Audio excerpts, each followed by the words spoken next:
कभी आपने सोचा है कि हमारी धरती कितनी परफेक्ट है? हमें पानी चाहिए तो आसमान से पानी गिर रहा है बारिश के रूप में। हमें फूड चाहिए तो हम ज़मीन के अंदर उस फूड को उगा सकते हैं कुछ बीजों को डाल के। हमें ऑक्सीजन चाहिए सांस लेने के लिए तो वो हमारे एयर में, एटमॉस्फेयर में 24 घंटे अवेलेबल है। जबकि हमेशा से ऐसा नहीं था। अगर आप 500 करोड़ साल पहले इस धरती पर जन्म लेते तो आप धरती पर होते ही नहीं। आप होते एक स्पेस में और चारों तरफ आपको कुछ नहीं दिखता, सिर्फ धुएं ही धुएं के अलावा। 450 करोड़ साल पहले आप एक ऐसी धरती पे लैंड करते, एक्चुअली लैंड कर ही नहीं पाते क्योंकि धरती के पास उस टाइम कोई सॉलिड सरफेस नहीं था कि आपके पैर टिक जाए। उस टाइम एक समुद्र था, और समुद्र पानी का नहीं, समुद्र पिघले हुए पत्थरों का। लेकिन आज धरती इतनी परफेक्ट है कि ऐसे लगता है कि सिर्फ इंसानों के लिए बनाई गई हो। अपनी जो धरती का जन्म हुआ है ये अपने आप में एक मिस्टीरियस स्टोरी है। हो सकता है आप लोग जो वीडियो देख रहे हो, आप में से कई लोगों ने कुछ इसके बारे में बुक्स में पढ़ रखा हो या किसी ने पहले कोई वीडियो देख रखी हो, लेकिन जिस पर्सपेक्टिव से मैं आपको ये चीज़ें दिखाऊंगा वो आपको किसी ने कभी दिखाया नहीं होगा। तो आपको मैं इस जर्नी पे लेके चलता हूँ। आगे जो मैं बताने वाला हूँ ये सारा कुछ समझने से पहले कुछ स्ट्रेंज फैक्ट मेरे को बताने हैं, क्योंकि मैं कोशिश ये करूँगा कि वीडियो को साइंस में ना लेके जाऊँ। अगर साइंस में ले गया तो कई सारे जो साइंस के स्टूडेंट नहीं है उनके ऊपर से बात निकल जाएगी। इसलिए थोड़ा सा स्ट्रेंज फैक्ट बताना ज़रूरी है। आपने ग्रेविटी के बारे में आपको पता होगा, लेकिन ग्रेविटी सिर्फ वो नहीं है कि किसी पेड़ से एक एप्पल गिरा न्यूटन के सिर पे और वो ग्रेविटी हो, या आप किसी छत से कूदे तो आप नीचे ही क्यों गिर रहे हो। सिर्फ ये ग्रेविटेशनल फोर्स नहीं होती। हर दो चीज मतलब जिसमें मास है, जिसमें वेट है, वो एक दूसरे पे ग्रेविटेशनल फोर्स लगाती हैं। जैसे मैं हूँ, आप हो, अगर आप मेरे सामने होते तो हम दोनों एक दूसरे पे ग्रेविटेशनल फोर्स लगा रहे हैं, लेकिन ये हमें फील नहीं होता क्योंकि अर्थ की ग्रेविटेशनल फोर्स, अब सीधी सी बात है, अर्थ का जो मास है वो बहुत ही हैवी साइज का है, तो अर्थ की ग्रेविटेशन के सामने हमारा ग्रेविटेशन कुछ भी नहीं है। तो वो जो हमारा एक दूसरे के प्रति ग्रेविटेशनल फोर्स है वो यहाँ पे फील नहीं होता। लेकिन अगर यही चीज मैं और आप स्पेस में होते और हम 100 मीटर के डिस्टेंस पे भी होते तो वहां तो कोई फोर्स है नहीं, ना ही कोई ग्रेविटी है स्पेस में। तो हम दोनों जब हमें करोड़ों साल मिलते तो एक टाइम ऐसा आता कि हम दोनों एक दूसरे से चिपक जाते। ये एक्चुअल में ग्रेविटेशनल फोर्स होती है। जब ये बड़े ऑब्जेक्ट के बीच में लगे जिनका साइज बड़ा है तो ये ग्रेविटेशनल फोर्स इंपॉर्टेंट होती है।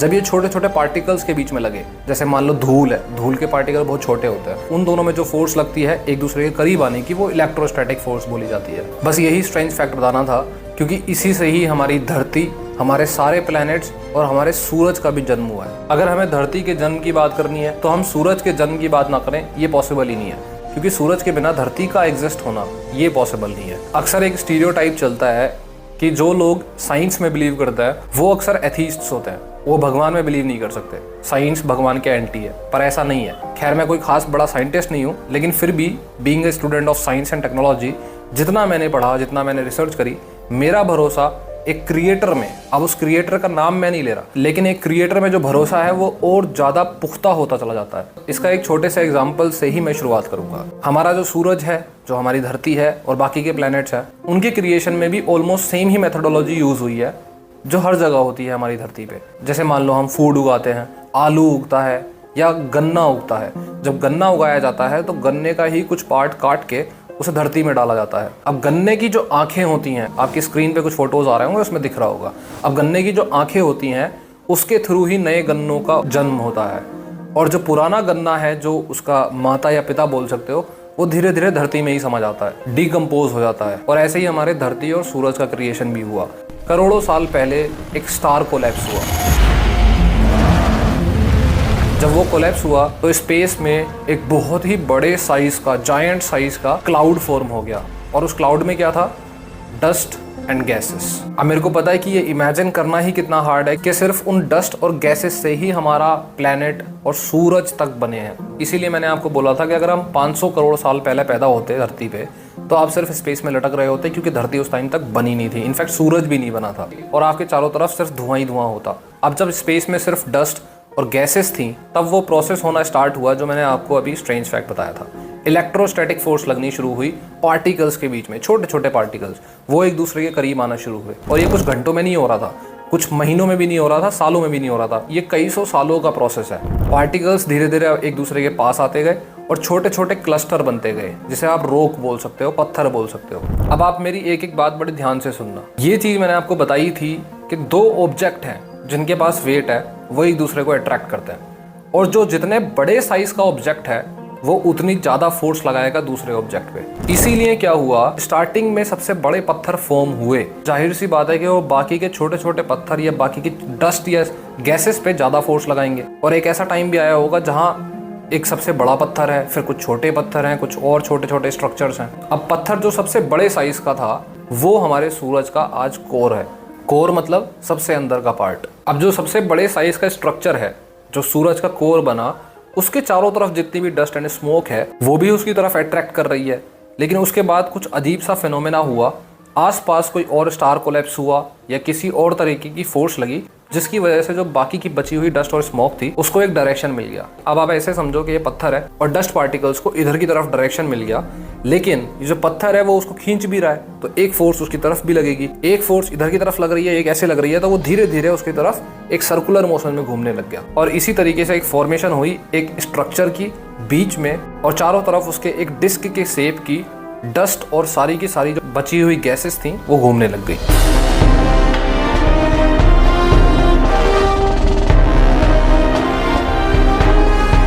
अब जो बड़े साइज का स्ट्रक्चर था वो धीरे धीरे उस डिस्क लाइक स्ट्रक्चर में से भी डस्ट को खींचता जा रहा था, उसका साइज बड़ा होता जा रहा था, और एट द सेम टाइम उसके अंदर की जो हीट है, जो गर्मी है उसके अंदर, वो बढ़ती जा रही थी। क्योंकि अगर कोई भी चीज़ किसी और चीज़ से टकराएगी तो गर्मी तो पैदा होगी ही होगी। अब इसको आप छोटे साइज का मत समझना, ये सब कुछ बहुत बड़े स्केल पे हो रहा था। क्योंकि आप सोच के देखो कि इन्हीं सब चीज़ों से हमारे अर्थ, हमारे प्लैनेट्स और हमारे सूरज का क्रिएशन हुआ है। जब उस मेन स्ट्रक्चर का टेम्परेचर बढ़ते बढ़ते 10,000 केल्विन क्रॉस कर गया, तब एक अजीब सी रिएक्शन हुई और उसे बोलते हैं न्यूक्लियर फ्यूजन।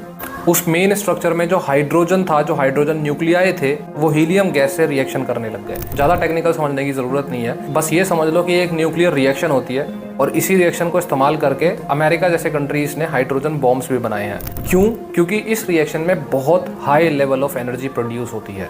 इतनी हाई लेवल ऑफ एनर्जी कि आज जो आप धरती पे सूर्योदय होने के बाद लाइट आपके घर तक पहुंचती है या आपके घर तक हीट आती है, गर्माहट आती है, वो उसी रिएक्शन का नतीजा है। आज तक भी वो रिएक्शन आपको हीट और लाइट दे रही है। अगर ये रिएक्शन नहीं हुई होती तो ना अर्थ होती, ना सूरज होता, ना बाकी के प्लैनेट्स होते, या होते तो बड़े ही डिफरेंट फॉर्म में होते। लेकिन हम और आप नहीं होते, ना ये यूट्यूब चैनल होता, ना मैं वीडियोस क्रिएट कर रहा होता। अब इसमें एक और इम्पोर्टेंट चीज़ है, जो न्यूक्लियर फ्यूजन की रिएक्शन उस मेन स्ट्रक्चर पे हो रही थी, जिसको प्रोटो स्टार भी बोल देते हैं, क्योंकि अभी वो स्टार बना नहीं है, अभी वो प्रोटो स्टार है। मतलब हमारा सूरज या हमारा बच्चे की उम्र का सूरज या टीनेजर सूरज, उस सूरज पे जब ये न्यूक्लियर फ्यूजन की रिएक्शन हुई तब एक और चीज हुई, उसने एक एनर्जी प्रोड्यूस करी, और उस एनर्जी से जो बाकी की डस्ट और गैसेस घूम रही थी उसके चारों तरफ, जिसमें से कुछ पार्ट टूट टूट के सूरज की तरफ आ रहा था, वो आना बंद हो गया। ऐसा क्यों हुआ? क्योंकि सूरज अपना ग्रेविटेशनल फोर्स तो लगा रहा था बाकी सारी चीजों पे जो अंदर की तरफ था, लेकिन इस रिएक्शन ने एग्जैक्टली उस फोर्स को बराबर कर दिया, और अब जो उसके चारों तरफ चीजें घूम रही थी वो अंदर आनी बंद होने लग गई थी धीरे धीरे। अगर ऐसा नहीं हुआ होता तो धीरे धीरे अर्थ जो है वो भी सूरज की तरफ निकल लेती और बाकी के जो प्लैनेट्स हैं वो भी सूरज की तरफ निकल लेते। अब ये एक ऐसा पॉइंट है जहाँ सोचने वाली बात है कि जो करोड़ों साल पहले की स्टोरी है, रियल स्टोरी, ये कितनी परफेक्ट है कि सब कुछ वैसे जा रहा है जैसे होना चाहिए। क्योंकि अगर इनमें से कुछ भी गलत हुआ होता तो हम जैसे लोग यहाँ नहीं होते। ये एक मात्र कोइंसिडेंस कैसे हो सकता है? और अगर आज भी वो जो न्यूक्लियर रिएक्शन सूरज के ऊपर हो रही है वो बंद हो जाए तो 2 मिनट में हम खत्म, पता भी नहीं चलेगा क्या हो रहा है क्या नहीं हो रहा है। खैर आगे बढ़ते हैं। जब क्रिएटर से सूरज के ऊपर इंस्ट्रक्शंस आए कि भाई अब तू बाकी की चीज़ों को खींचना बंद कर दे, क्योंकि अब उनके प्लैनेट का क्रिएशन भी होना है, उस डस्ट और गैस का इस्तेमाल करना है प्लैनेट्स को बनाने में, तो सूरज ने अपने इंस्ट्रक्शंस को फॉलो करना शुरू कर दिया और वो स्टेबल हो गया। अब वो अपने बाहर की चीज़ों को डिस्टर्ब नहीं कर रहा। सूरज प्रोटो स्टार से एक प्रॉपर स्टार बन चुका था और अब क्रिएशन हुई बाकी के प्लैनेट्स की, जिसमें हमारा अर्थ भी आता है। जैसे मैंने आपको स्टार्टिंग में बताया था कि जो डस्ट हैं और गैसेस हैं वो सूरज के चारों तरफ घूम रही हैं। स्टार्टिंग में जो छोटे छोटे पार्टिकल्स थे उन पे इलेक्ट्रोस्टैटिक फोर्स लगा, वो एक दूसरे के करीब आने शुरू हुए, बड़ा साइज बनाना शुरू किया उन्होंने। धीरे धीरे जब उनका साइज बड़ा हो गया तो ग्रेविटेशनल फोर्स लग गया और वो और पास आने लग गए। इस तरह से हमारे बाकी के प्लैनेट्स का क्रिएशन शुरू हुआ। जैसे हमारा सूरज अपनी यंग एज में प्रोटो स्टार बना था, ऐसे ही हमारी प्लैनेट्स प्रोटो प्लैनेट बनने शुरू हो चुके थे। अब जैसे जैसे जिस भी प्लैनेट का साइज बढ़ता गया वो अपनी पोजीशंस चेंज करता गया, कोई बाहर चला गया, कोई अंदर चला गया, और फाइनली एक ऐसी पोजीशन पे पहुंचे जब सारी डस्ट खत्म हो गई, गैस खत्म हो गई, एक ऐसी पोजीशन पे पहुंचे जो उनकी आज ऑर्बिट्स कहलाती है।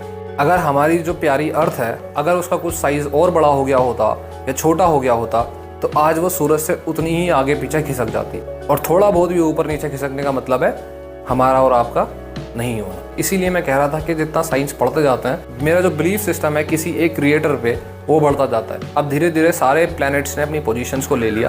प्रोटो प्लैनेट्स थे, टाइम के साथ वो प्लैनेट्स बनते चले गए और जितनी भी डस्ट और गैस थी पूरे स्पेस में, वो धीरे धीरे क्लियर होने लग गई।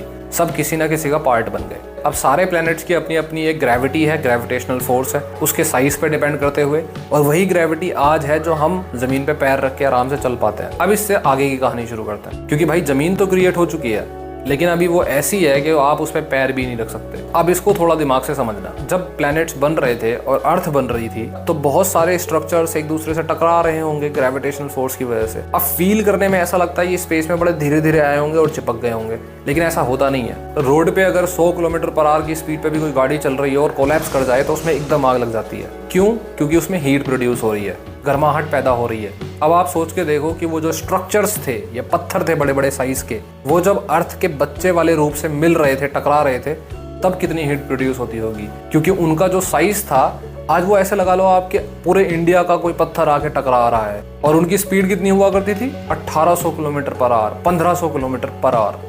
तो धरती पे एक तो ये हीट हो गई, जो पत्थर बार बार आके टकरा रहे हैं, इतनी ज़्यादा हीट प्रोड्यूस हो गई कि जो पत्थर ज़मीन पे थे भी, जो प्लेनेट था, वो एक्चुअल में सॉलिड फॉर्म में था ही नहीं, वो लिक्विड फॉर्म में था, बह रहा था, पत्थर बह रहा था। टेम्परेचर कितना ज़्यादा रहा होगा आप सोच के देखो। इसके साथ में एक और हीट होती है कि आप बेसिक सेंस से सोच के देखो कि जब पार्टिकल्स के बीच में फोर्स लग रही है, ग्रेविटेशनल फोर्स, क्योंकि उनके अंदर वेट है, तो वो एक टाइम पे आके ऐसे मिल जाएंगे। लेकिन वो सिर्फ मिलेंगे नहीं, वो एक दूसरे के अंदर इतना ज़्यादा घुसने की कोशिश करेंगे, क्योंकि ग्रेविटेशनल फोर्स तो बिल्कुल सेंटर पॉइंट से लग रही है। वो एक दूसरे की तरफ इतना घुसने की कोशिश करेंगे कि वो इतना डेंस हो जाएगी चीज़ और इतना ज़्यादा टेम्परेचर राइज करेगी कि अंदर की कोर उबलने लग जाती है। उबलना भी बहुत छोटी बात कर रहा हूँ मैं, वो उसका टेम्परेचर 2000, 3000, 4000 डिग्री सेल्सियस तक जाता ही जाता है। और तीसरा एक और रीज़न था जिसकी वजह से अर्थ पे या हर प्लेनेट पे बहुत ज़्यादा हीट प्रोड्यूस हो रही थी, कि जो स्पेस था और जो स्ट्रक्चर्स थे, उसमें कुछ रेडियो एक्टिव मटेरियल भी था, जो आज हम निकाल के न्यूक्लियर बॉम्ब्स बनाने में इस्तेमाल करते हैं या न्यूक्लियर फ्यूल्स में भी इस्तेमाल करते हैं। वो अर्थ के अंदर दब गया था इस पूरे प्रोसेस में। और जब वो दबता है तो उसका डिके होता है, और डिके होता है तो बहुत सारी एनर्जी प्रोड्यूस होती है। इसको आप ऐसे ही समझ लो बस, क्योंकि इसको अंदर से समझाऊंगा तो बहुत टेक्निकल हो जाएगा। आज हम धरती पे देखते हैं भाई, नदियाँ बह रही हैं, समुद्र है, बारिशें पड़ रही हैं, लेक्स हैं, झरने हैं।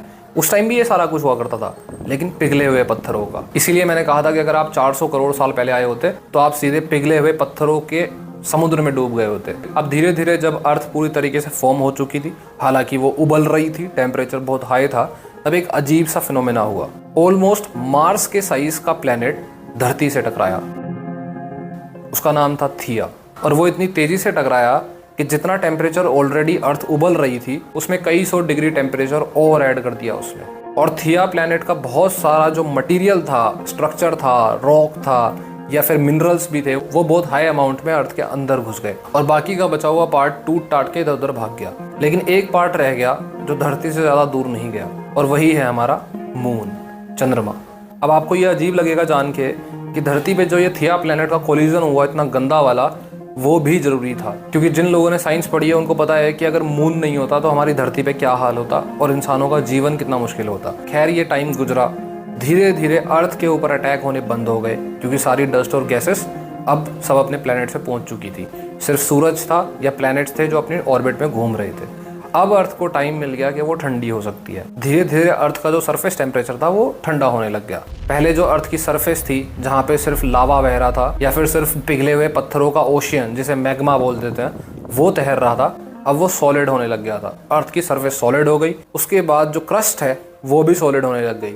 थोड़ा सा मैं समझा देता हूँ आपको कि अर्थ में पहले बिल्कुल अंदर होती है इनर कोर, फिर आउटर कोर, फिर उसके बाद इनर मेंटल, फिर आउटर मेंटल, फिर क्रस्ट और सरफेस। ज़्यादा सोचने की ज़रूरत नहीं है, बस बताना ज़रूरी था। अब अर्थ के सरफेस पे जो पिघला हुआ पत्थर था वो तो हवा लग लग के सूखने लग गया, सॉलिड बनने लग गया।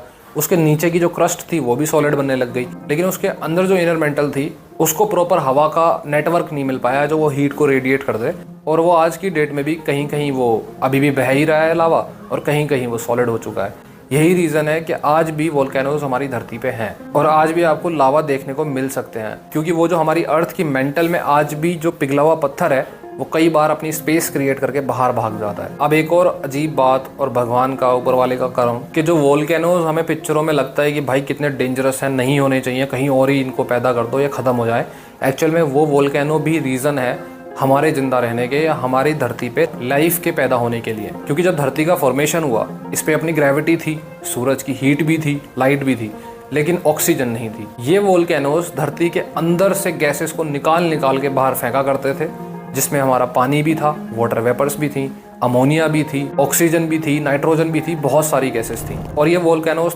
तब तक बाहर आते रहे जब तक यहाँ प्रॉपर अमाउंट में ऑक्सीजन सप्लाई नहीं होगी, और तब तक बाहर आते गए जब तक ये अंदर से वाटर वेपर्स को निकाल के बाहर ना फेंक दें। और उन्हीं वाटर वेपर्स से हमारा समुद्र, हमारी नदियाँ और हमारे झरने वगैरह सब कुछ बने। अब आप इमेजिन करके देखो कि जितना समुद्र में पानी है, जितना हमारे पास पानी है, वो सारा वोल्केनोज के थ्रू निकल के आया है। तो आप इमेजिन करो कि इस पानी को लाने वाला लावा कितना बड़ा होगा और कितने वोल्केनिक एरप्शंस हुए होंगे हमारी धरती पे।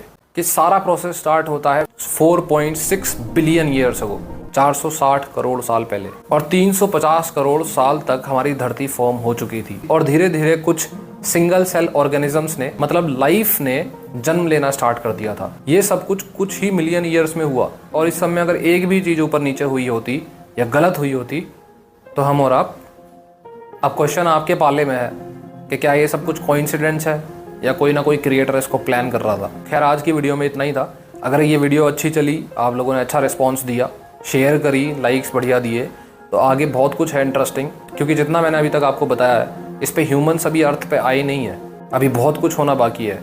और आज की डेट से भी आगे अर्थ पे और क्या हो सकता है फ्यूचर में, ये भी बताना बाकी है। और भी काफी सारे टॉपिक्स हैं, जैसे ब्लैक होल की मिस्ट्री क्या है, ब्लैक होल जिन चीजों को निगल जाता है वो जाती कहाँ है। खैर, अगर इस वीडियो का रिस्पॉन्स अच्छा हुआ तो उन्हें भी क्रिएट करेंगे, और वो आपसे मिस ना हो उसके लिए सब्सक्राइब करके नोटिफिकेशन ऑन कर लेना। आज के लिए इतना ही, मिलते हैं अगली बार।